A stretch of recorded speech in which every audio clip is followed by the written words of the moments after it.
स्वित्झर्लंडमधील झुरिच लेकमध्ये झालेल्या 38व्या Shri Chinmay swim marathon स्पर्धेत ठाण्याच्या 3 युवा जलतरणपटूंनी भारताला प्रथमच रौप्य पदक मिळवून देत इतिहास रचला.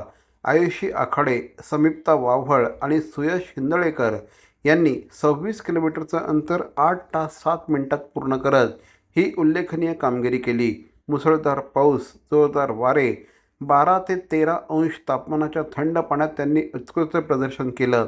या यशाबद्दल आमदार निरंजन डावखरे यांच्या हस्ते खेळाडू आणि प्रशिक्षक कैलास आखाडे यांचा सत्कार करण्यात आला. भारतीय संघ हा स्पर्धेतील सर्वात युवा संघ होता.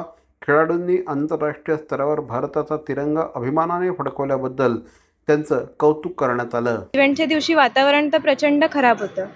खूप जोरात पाऊस पडत होता, हवा पण खूप होती आणि लाटा पण खूप जोरजोरात होत्या. हे सगळ्या अडचणींवर मात करून आम्ही इंडियासाठी सेकंड मेडल आणलं. ह्यासाठी आम्हाला अभिनंदन.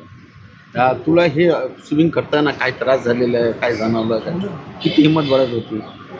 स्विमिंग करताना त्रास म्हणजे खरं तर वातावरण खराब असल्यामुळे आम्हाला पाण्याचा करंट खूप स्ट्रॉंग होता. त्या स्ट्रॉंग करंटमध्ये आम्हाला पोहायचं होतं आणि जे खूप कठीण काम असतं. न्यूझीलंडमध्ये झालेल्या ज्या चिन्मय स्विम मॅरेथॉन ही एक 26 किलोमीटरची झ्युरिक लेक इथे ही स्पर्धा आयोजित केली होती.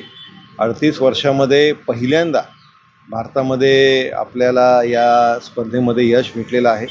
ठाण्यातले आपले तिन्ही मुलं, आयुषी आहे, त्याचबरोबर समीप्ता आहे, त्याचबरोबर सुयश आहे, या तिघांनीही खऱ्या अर्थाने हा मान मिळवून दिलेला आहे.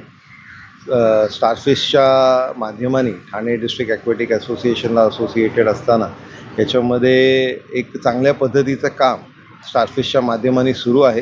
ह्या तिन्ही मुलांचं ठाणे डिस्ट्रिक्ट ॲक्वेटिक असोसिएशनतर्फे आम्ही अभिनंदन करून आता सत्कार केलेला आहे.